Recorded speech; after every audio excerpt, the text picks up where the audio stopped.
এই সুযোগে যদি একটুখানি যদি আমার বলবো অ্যাক্টিভিটি যদি ঠিকঠাক থাকে, হ্যাঁ, আর যদি বলবো একটুখানি এনার্জি লেভেল যদি ঠিক থাকে, তাহলে নিচে গিয়ে আরও কাজকর্ম রয়েছে সেগুলো করতে পারবো।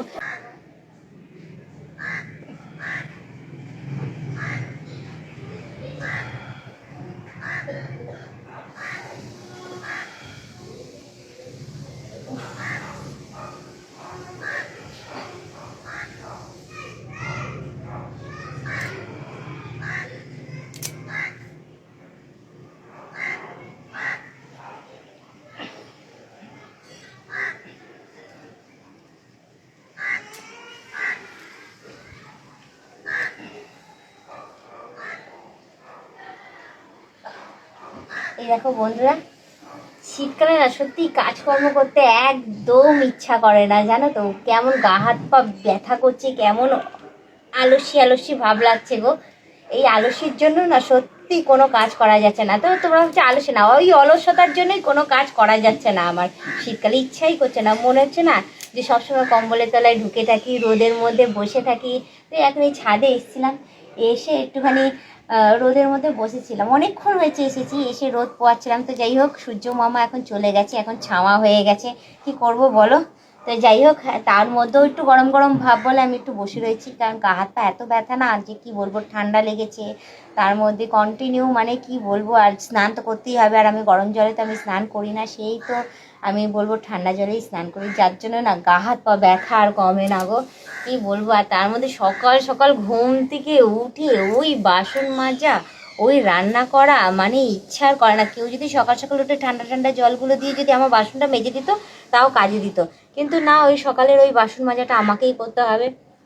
কি আর বলবো, পুরো মাথা মাথা পুরো ভার হয়ে রয়েছে আমার, হাতের এই ডানাগুলো পুরো ব্যথা, বুঝে উঠতে পারছি না যে কি করব যে আমার এই ব্যথা বেদনাগুলো যাবে। তো যাই হোক, ব্যায়াম তো করে যাচ্ছি সকাল থেকে উঠে কন্টিনিউ, হ্যাঁ। আর এদিকে একটু রোদেও বসে নিয়েছি, বসে তারপর গিয়ে ইয়ে করছি, যে ভাবছি যে যদি একটুখানি বেশিক্ষণ রোদে থাকলে পরে যদি একটু গা হাত পা ব্যথা কমে, কারণ অনেকেই বলছে যে একটু রোদ পোয়াতে, তারপর গরম জামা কাপড় পরতে। তো গরম জামা কাপড়টা সকাল সকাল পরা হয় না, কারণ গরম জামা কাপড় পরে আমি কাজ করব কি করে বলো। আর ভীষণ আলস্যি আলস্যি ভাবও লাগছে আমার কয়দিন থেকে, মনে হচ্ছে যেন শুধু শুয়েই থাকি শুয়েই থাকি। যবের থেকে শীত পড়েছে, এই অলসতার কারণে আমার কাজকর্ম সব ডগে উঠে যাচ্ছে, সব বন্ধ হয়ে যাচ্ছে, জানো না।